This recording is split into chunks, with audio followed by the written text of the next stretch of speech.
algunos aspectos de la vida de los incas, Atención. ¿Qué dijo de la venida de los incas? Ahí viene el mensaje.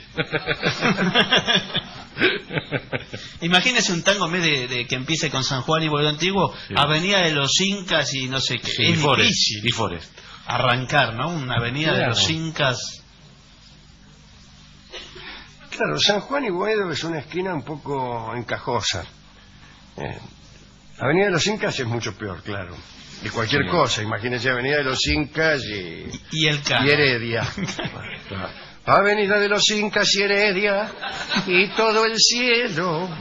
Y San Juan y Boedo Antiguo y todo el cielo es un lío. Es un lío. Ya una esquina es siempre un lío, pero convengamos que hay esquinas que están fenómenas. Incluso Corrientes y Esmeralda, que tiene bastantes sílabas. ¿Cuál es la ventaja de Corrientes y Esmeralda? Es un octosílabo. Es un octosílabo que es casi la lengua natural de la poesía popular. La lengua natural de la poesía popular, el metro natural es el octosílabo. Por eso Corrientes y Esmeralda funciona bien, Nazca y Tequendama funciona bien, pero Avenida de los Incas y Álvarez Tomás es horrible.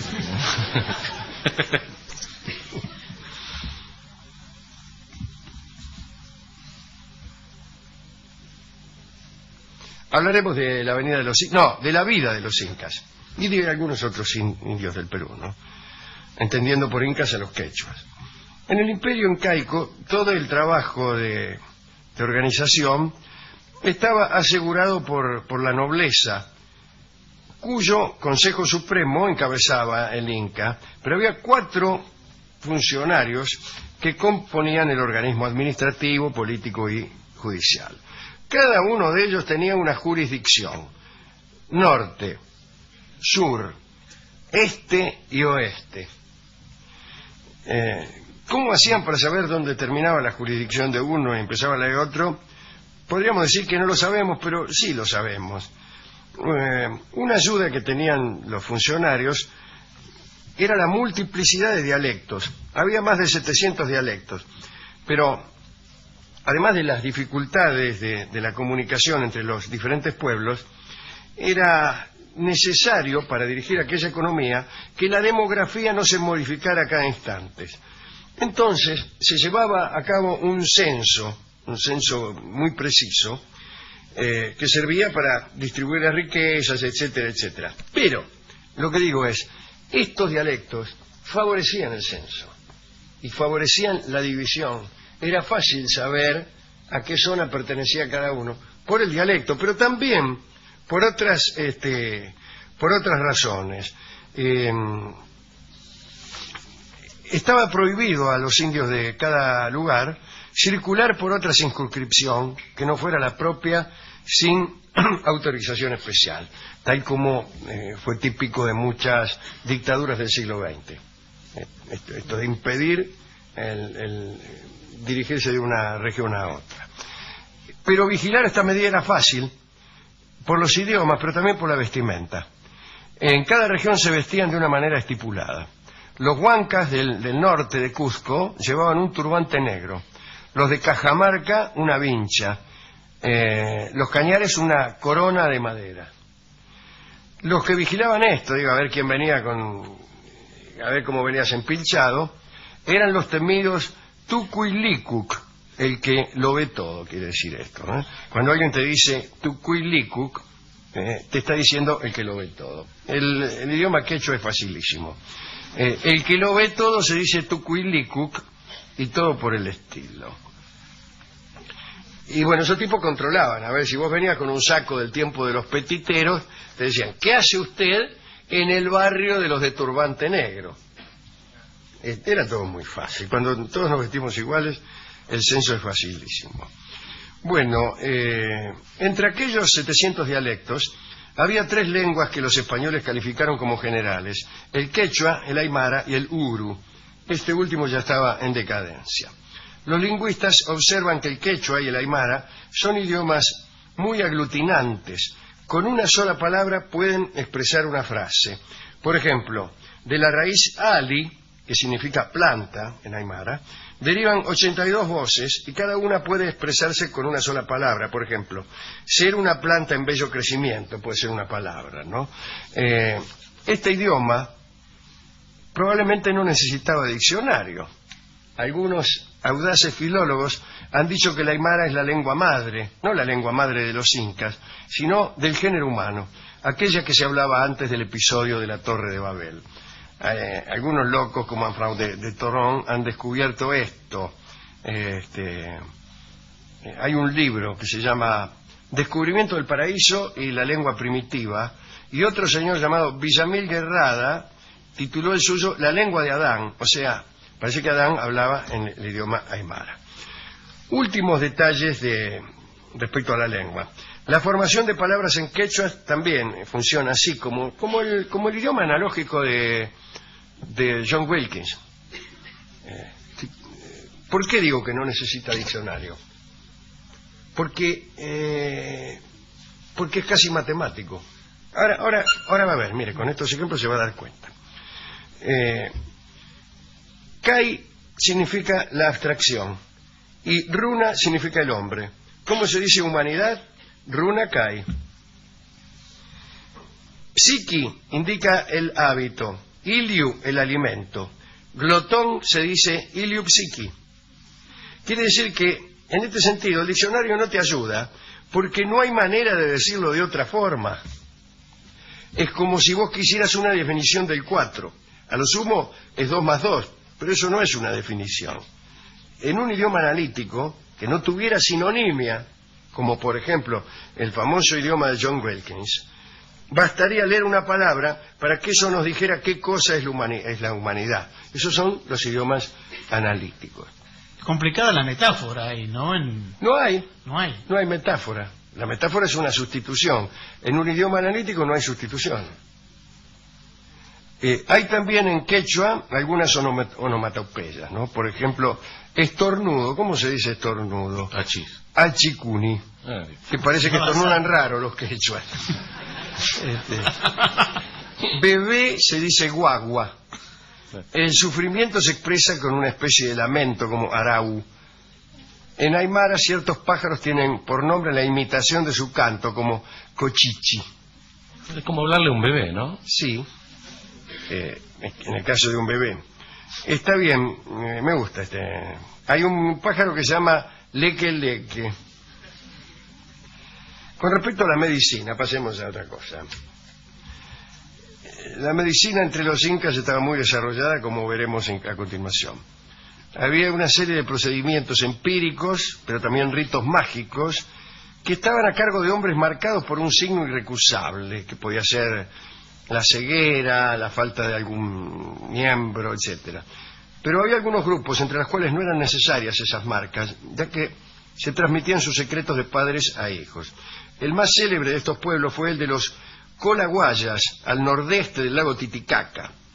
Este pueblo proveía de curanderos a la corte del Inca para luchar contra algunas enfermedades específicas que causaban estragos en aquella región. Por ejemplo, la verruga y el uta, que en idioma analítico ya sabemos lo que quiere decir. La verruga provocaba fiebre y terribles hemorragias. El uta era una clase de lepra que te corroía el escracho, el rostro, y exigía la extirpación de las zonas contaminadas, por ejemplo la nariz y los labios. Existían remedios para todos los males, la farmacopea vegetal, la coca, pero también se utilizaban algunos animales como remedio, la carne del pájaro mosca, que era una especie de colibrí que había por ahí, ¿no?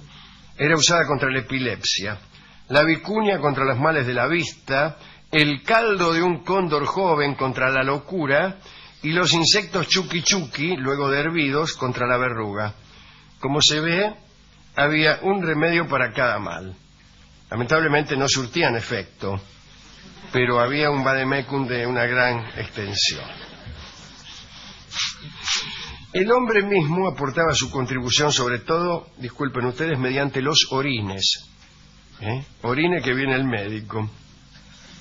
Cada familia guardaba en un recipiente el líquido amoniacal y se usaba en forma de fricción contra las jaquecas. No.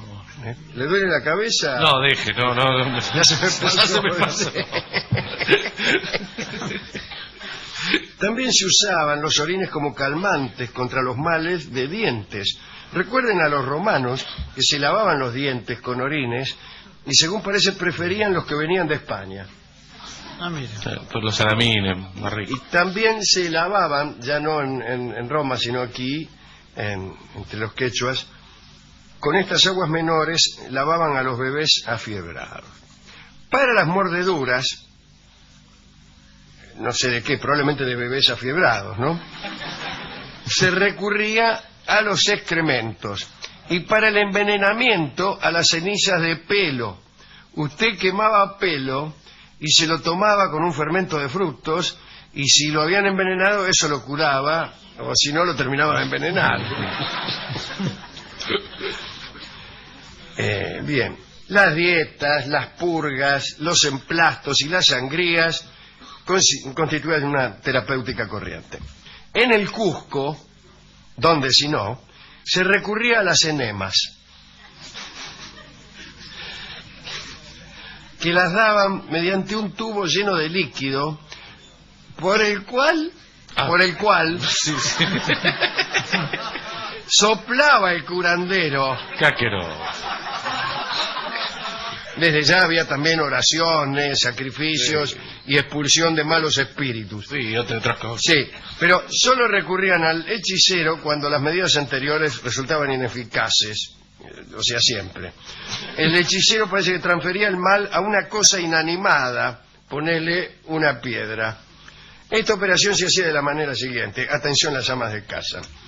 La zona donde se localizaba el dolor era frotada por una prenda del mismo enfermo y luego se destruía la prenda y se suponía que la enfermedad pasaba a esa prenda. Te quedaba enfermo el calzoncillo. A veces el curandero lamía la parte dolorida. Lambía sería mejor.